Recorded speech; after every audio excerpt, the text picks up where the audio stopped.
Now we are going to operate this CT8 CNC Press brake. First, we have to connect 3-phase power. Then one connect foot pedal. Add hydraulic oil. Now we can switch on the machine. Release all the emergency button. Start oil pump, press in 3 seconds, press running.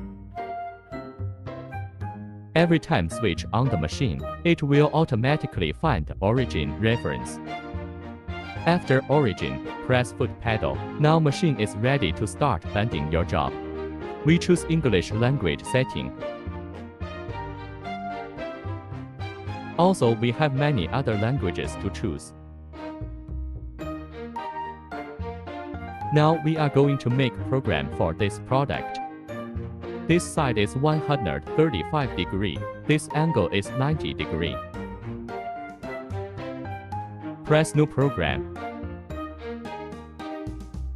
This is step quantity.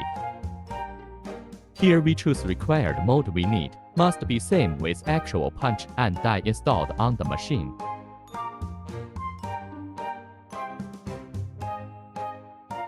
Top punch height is 120 mm, angle 90 degrees. Bottom die V width is 12 mm, height is 111.1 mm. Input your plate information, material and thickness. Pay attention, the thickness should be actual thickness. This is automatic crowning. It is calculated by the controller. More need care, back. Now we need put angles and sizes. First step is 90 degrees and size 30 mm. We have 2 steps, so here we insert one more step, put 135 degree and size 60 mm.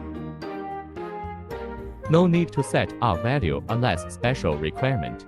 Of course, we can make the name of this program according to your drawing or whatever.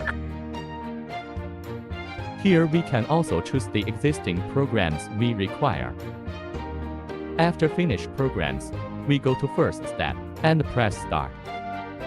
We can now press foot pedal and start working. Actual bending. After bending, we can check and measure the actual angle. We can do the correction if it has difference. The measured angle is 94. We need to click here, and here we put 94. You will find after put new measured angle, the controller will recalculate a new Y value. After measure the second angle, it is 139 degree, different with 135 degree, same operating,